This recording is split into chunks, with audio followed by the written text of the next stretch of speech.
Está no ar Memórias Médicas Piauienses. Apresentação, professor Dr. Luiz Ayrton. Olá, iniciamos agora mais um Memórias Médicas Piauienses. Esse programa que vai ao ar toda terça-feira na FM Universitária 96.7, às 10 horas da manhã, com reprise às 10 da noite. Acompanhem as entrevistas que estamos realizando. Todo esse material vai compor a historiografia da medicina no Piauí. A cada dia, uma presença importante contando sua história. E hoje, mais do que nunca, estamos aqui recebendo um dos mais importantes médicos desse estado, com uma vida dedicada à cirurgia torácica e que hoje preside o Conselho Regional de Medicina do estado do Piauí. É um enorme prazer receber o Dr. João Araújo dos Martírios Moura Fé. Dr. João, ou Dr. Moura Fé, como você é mais conhecido, onde foi que você nasceu aqui no Piauí? Você é piauiense mesmo? Nasci em Picos. Picos. Cidade do interior. E passou a infância em Picos? Passei a infância até os 14, 15 anos.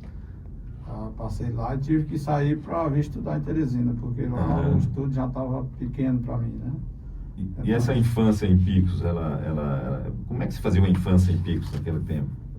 Muito boa, muita liberdade. Em Picos eu tive uma infância normal, simples, mas com muitos valores, muitas amizades. Então, Picos proporcionava ambientes de muitos lazeres. Perambulava pela cidade, conhecia todas as pessoas. Sim. O mundo estava chegando à sua vida. Cheio de umbu? Cheio de umbu. Umbu verdadeiro. Cheio de umbu. Ainda tinha os rios, né? Picos naquela época tinha os rios, né? Verdade. O Rio Guaribas, eu hoje já tenho idade de dizer que um rio pode morrer. Então, eu tenho muitas lembranças do rio, né? E épocas de enchente, épocas quando baixava as águas, baixavam, né? Mas era gostoso, era o lazer da nossa infância. Mas eu sempre falo que às vezes também a gente corria muitos riscos. Nas enchentes a gente tomava banho naquele rio, só não fiz foi pular da ponte.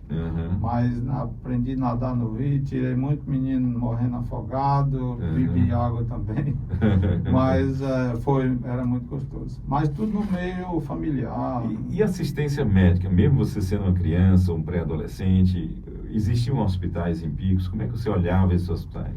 Existiam poucos hospitais em Picos, 2 hospitais, um de Dr. Oscar e o outro era o São Vicente de Paula. Esse hospital era o que dá assistência às pessoas. Eu presenciava aquilo porque a cidade era muito pequena. Então, quando ocorria um acidente, por exemplo, passava uma ambulância com a sirene ligada, todo mundo corria para ver. E aquilo era um evento, né? Quando o meu tio se formou, em 1969, eu tinha 6 anos de idade. Passei a viver mais aquele momento do hospital em si, de ver aquela vida dele e observar. Mas, assim, com a visão que eu tenho hoje de medicina, de outra formação, um ambiente maior como Teresina, realmente os médicos, eles se viravam em 3, faziam de tudo, mas eu fazia anestesia, fazia cirurgia, fazia acompanhamento do paciente, tudo de maneira empírica, né? Poucos exames, exames complementares para poder subsidiar, né? Então eu acho que a medicina, eles faziam a função de acordo com a medicina da época, mas eu vejo que era muito complicado. Muito rudimentar, mas resolveu. Era o que tinha na época e dava para resolver. Verdade. Né? Mas você chegou a utilizar esse sistema de saúde naquela época para alguma coisa? Foi internado? Eu mesmo nunca fui internado, só atendimento de consultório, mas um quinto irmão meu ainda foi operado, fez uma drenagem de tórax por um pediatra que sabia fazer a drenagem de tórax. E eu acompanhei o raio-x, mesmo seu irmão, meu irmão pequeno, 2 anos de idade. E eu me lembro da radiografia. Eu digo, hoje eu vejo que ele era um médico, vamos dizer, muito competente, porque para fazer o que ele fez, sem ter uma formação, né? Sem ter a formação de cirurgia torácica, né? Foi obrigado a fazer e fez bem feito, e meu irmão está vivo. Olha aí, eu agradeço. E esse tio que você fala aí, ele teve alguma participação na sua escolha pela medicina? Você convivia com esse tio? Convivia bastante, até antes mesmo dele se formar, quando ele vinha de Recife, ficava lá em casa, e aí depois é que ele ia para casa do meu avô, mas a mala ficava preparada lá em casa, e aquilo foi criando amizade, por várias razões, né? Por o nível cultural dele, financeiro, que aí levava a gente para as viagens no carro dele, e aí na atividade médica a gente participava de algumas coisas, por exemplo, naquele tempo tinha muita coisa de um chamado, o médico ia na roça, casa do paciente, tantos quilômetros, tantas léguas, como eles diziam. E teve um caso que um vaqueiro foi saqueado numa festa à noite, e ficou lá na casa. E o dono da fazenda foi buscar meu tio para ir vê-lo. Chegou lá, estava com o epípedo lá de fora. E aí teve que trazer para o hospital para operar. Certo. E eu vi aquilo tudo, com vamos dizer assim, 8 anos de idade, mais ou menos 9, né? E você vai criando. Na verdade, assim, é muito difícil uma criança naquela época, vamos dizer, escolher uma profissão baseada, fundamentada, vamos dizer assim, né? Eu sei. Mas meu pai, ele tinha formação cultural, ele era advogado, o que você quer ser quando crescer? Você quer ser médico? Naquele tempo era médico, engenharia ou advocacia, né? Então ele dava aquelas ideias, sempre ter que se formar, ter uma formação, estudar para ter um dia ser alguém, né? Então isso influenciou, mas meu tio, para a minha escolha, influenciou, mas sem nem imaginar o futuro que poderia vir, né? E aí logo depois você vem morar em Teresina, que é onde faz a faculdade. Formou-se aqui na UFP?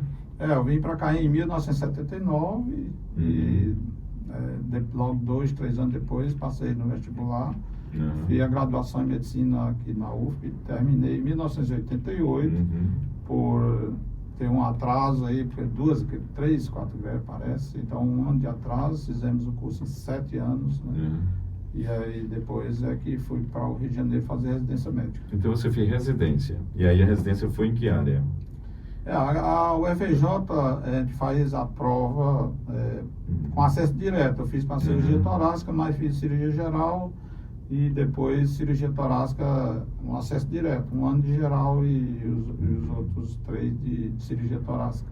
Esse trampolim, né, para chegar ao Rio de Janeiro, teve apoio de alguém na cidade? Como foi isso? Ou você já na residência tinha já o recurso? Porque naquela época nem sempre as residências pagavam, né? A profissão é muito fácil escolher, né? A especialidade é mais difícil escolher, depende de conveniências, né? Depende de várias coisas, de oportunidades. Então, assim, no dia que eu fui receber o CRM, ainda era lá no centro, ali no prédio, lá. E o Dr. Flávio Nogueira era conselheiro, e na hora o presidente era o Dr. Sérgio Biapina. Então ele perguntou: você quer me acompanhar? Só que antes eu já o conhecia, eu acompanhava no pronto-socorro, ele trabalhava sob aviso, ia lá fazer uma treinamento de tórax, o Dr. Nil, o Dr. Zenon, e eu ficava por perto, e aí ele começou a me mostrar as coisas e tal, mas eu jamais imaginei que poderia fazer cirurgia torácica. Você foi escolhido pela cirurgia torácica. Pois é, mas aí quando lá no CRM ele disse: você quer me acompanhar? Eu estou sem auxiliar lá no São Marcos. Eu disse: quero, depois vamos acompanhando. Aí fiquei lá, logo em seguida ele arranjou um plantão para mim, plantão de clínico, e aí eu fiquei acompanhando as cirurgias, fiquei em torno de... Doutor Flávio, nessa época, ele não era deputado, ele era um diretor da São Era um dos diretores. Perfeito. E aí com isso, ele disse: você vai me acompanhar, fazer um treinamento aqui, mas depois vou lhe mandar para o Rio de Janeiro, ao Instituto Nacional do Câncer. E foi assim, o hospital me deu uma bolsa, fui para o Rio de Janeiro como estagiário, e fiquei em torno de 6 meses no Instituto do Câncer. Mas eu vi que era pouco para mim, claro que poderia renovar, mas só estágio era ruim. Eu vou fazer prova de residência e assim fiz. fiquei mais... Nesse tempo, o Hospital São Marcos, ele também ajudava muitos médicos, né? Colaborava com bolsa desse tipo para qualificar os médicos. Então, você é um desses que utilizou esse estabelecimento que havia no hospital, né? Durante os 4 anos que eu fiquei no Rio de Janeiro, eu fiquei recebendo essa bolsa e um contrato com o São Marcos. Isso me ajudou bastante. Ah, havia um contrato? Foi um contrato... Sim. Era um contrato mesmo, né? No retorno teria que prestar alguma... Se não voltasse para... A obrigação era voltar a trabalhar no Hospital São Marcos. Isso o hospital fez com vários médicos, né? O Piauí muitas vezes fez isso. Nos anos 1800, era o governo do estado que financiava a ida dos médicos. Mesmo nas famílias mais abastadas, ela conseguia o financiamento e assim ajudava esses jovens piauienses a se formarem. Eles tinham também o mesmo compromisso de vir e trabalhar 1 ano para o governo. Alguns não cumpriram e seguiram sua história, mas que existia isso, existia. Aí você chega aqui, já participa da sociedade de pneumologia. Logo quando cheguei, tive uma boa receptividade do Dr. Antônio de Deus e a pneumologia em si, Dr. Júlio e Dr. Flávio, né? E aí fui logo incorporando, me associei à sociedade de pneumologia e tisiologia do Piauí. Inclusive, por um período, fui presidente. Ok. E foi muito importante essa aceitabilidade inicial. E como é que começa essa coisa desse espírito de colaborar nas instituições médicas, né? Quer dizer, você chegou a ser conselheiro do CRM? Eu fui bacharel em Direito, sou bacharel em Direito, aliás, e aí surgiu a oportunidade de entrar no Conselho Regional de Medicina, porque eu acho que o médico, às vezes, é mal denunciado, mal julgado, mal condenado, e eu, com a formação jurídica, isso facilitou para mim, né? Então, eu vou participar do Conselho Regional de Medicina, porque é um caminho normal de acordo, depende das prioridades. Como eu não fui advogar, aí foi uma sublimação de instintos. Eu vou para o CRM para advogar de outra maneira, né? Mas assim, até ser bacharel em Direito, você já tem uma fundamentação para analisar com outro ponto de vista essas questões, eu acredito. Como meu pai era advogado, eu ficava um turno no escritório dele, e o outro, meu irmão, ficava outro turno. E eu acompanhava nas diligências dele, viagem para as cidades do interior, fazer audiências. Então eu fiz curso de datilografia com 10 anos de idade. Hoje eu digito sem olhar, e meu pai obrigava todos os filhos a fazer curso de datilografia. Bem típico da época. Mas hoje você faria, se seu filho quisesse fazer um curso de datilografia? Eles hoje fazem catilografia no computador normal. Mas eu fiz datilografia na máquina Hamilton, antiga. Isso me ajudou bastante. Essa vivência no conselho, como é que você vê? Você ainda está na presidência do conselho. Essa vivência dentro como presidente, ela colabora na sua vida de muitas formas, creio. O que é que você acha disso? Você acha que... Eu considero como uma missão, né? Lá não é para qualquer pessoa, depende de disponibilidade de tempo, de prioridade, né? A gente tem que controlar um grupo, né? Controlar uma classe que é uma classe médica importante e que tem muitas demandas, e hoje os problemas são muito grandes, principalmente invasão do ato médico. Todo mundo quer ser médico sem fazer graduação em medicina, né? E aí vem a questão dos conselhos que estão legislando. 2, 3 conselheiros de outras atividades profissionais, que são todas importantes, mas dentro do limite da sua capacidade e dentro do limite da sua da profissão, né?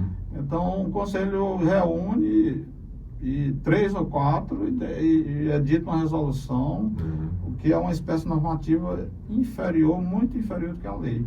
Então, por exemplo, existe a lei do ato médico, 512 deputados, 81 senadores, o presidente aprovaram, o presidente promulgou, e aí chega uma resolução inferior à lei, com 3 ou 4, dando direitos e deveres para qualquer profissão fazer atos que são privativos e exclusivos do médico. Eu sei. Então, é uma eterna vigilância, né? Você tem que estar eternamente vigilando essas práticas que acontecem no dia a dia. A nossa função institucional é fiscalizar a atividade médica e não deixar que cidadãos como outras profissões tenham atividade médica causando dano à sociedade. Na verdade, o Conselho, a função institucional é proteger a sociedade. Proteger a sociedade de pessoas e atos que possam causar dano no aspecto geral. Claro que... Tanto de médico como de não médico, né? Como de médico como de não médico. Né? E aos médicos garantir os direitos deles, garantir condições de trabalho, os direitos que existem para poder ter mais efetividade na atividade profissional. Né? Doutor Moura-Fé, sua história de vida continua. Você chegou a ser professor na UF, não? Eu fui professor da Universidade Estadual UESP, durante 2 anos, contrato determinado. Mas eu perdi quando eu vim do Rio de Janeiro, eu não fiz mestrado, doutorado, poderia ter feito, tinha vaga para entrar, era só continuar, mas a necessidade de trabalhar e a obrigação também de cumprir os contratos da bolsa que eu tinha lá, encerrava o contrato, da bolsa que eu tinha com a prefeitura, eu era funcionário público, transformei em bolsa e para poder voltar quando terminasse a capacitação. Né? Perfeito. Mas não está fazendo doutorado agora? Eu estou fazendo doutorado em bioética pela Universidade de Porto, em convênio com... Portugal. Portugal, em convênio com o Conselho Federal de Medicina. Então, ainda terminei os créditos, aí parti para a tese. Já tem alguma coisa em vista nessa o projeto de tese é a indispensabilidade da presença do advogado durante a perícia médica. Ótimo, isso também vai colaborar para a ação médica, para o ato médico e até o próprio advogado se auto-reconhecer. Porque há muito conflito no ato, durante a perícia médica, se pode ou não advogado estar presente. E aí, como eu vejo que é um ato, a perícia médica é um ato complexo, é um ato processual complexo realizado pelo médico. Mas a lei não proíbe o advogado estar presente durante a perícia. E os juízes deixam a favor do perito, deixam, para o perito decidir se quem deve ou quem não deve estar presente. E o advogado que deve estar presente, todas as partes, principalmente no momento da anamnese, talvez no exame físico, quando tiver uma exposição da dignidade do periciano, aí nesse momento eu peço para o advogado, se o advogado for homem e a periciana for mulher, eu ainda peço para o advogado sair, que nesse momento vamos dizer, expõe a dignidade do periciano, então não é permitido. Mas a lei permite indicar assistente técnico. Certo. Então, se a parte não indicou assistente técnico, ela se, vamos dizer assim, vai ter que assumir o ônus de não ter alguém para defender no ato em si. O Brasil é o segundo país do mundo a ter escolas médicas. Atualmente o Brasil está com 448 escolas médicas. A Índia é o país que mais tem escolas médicas. Ela tem 660 aproximadamente escolas, mas ainda tem 1,4 bilhão de habitantes, bem mais do que o Brasil. O terceiro país a ter escola médica no mundo é os Estados Unidos. Os Estados Unidos tem 191 escolas e tem aí aproximadamente 270 milhões de habitantes, um pouquinho a mais do que o Brasil. O quarto país, assim, só para ilustrar a situação brasileira, é a China, mas a China tem 131 escolas num universo de 1 bilhão e, 600 milhões de habitantes. Então, essa situação gera, com certeza, alguma expectativa da prática médica.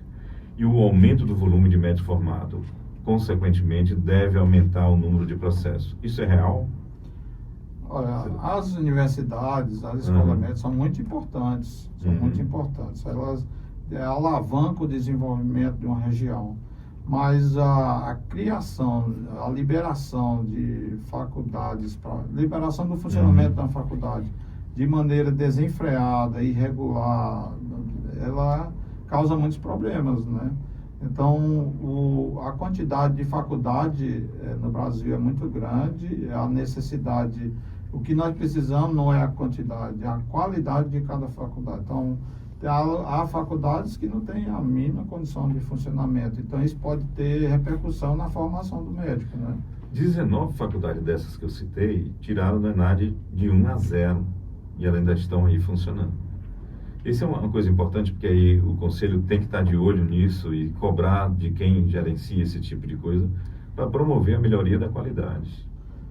Nós criticamos a maneira como é liberado o funcionamento, porque é por questões políticas, e achamos que a faculdade deve oferecer melhores condições, deve ser mais rigoroso o processo de liberação, porque esse resultado da prova do ENAD é uma consequência da liberação política da criação de uma faculdade. Então, isso é uma preocupação muito grande do Conselho Federal.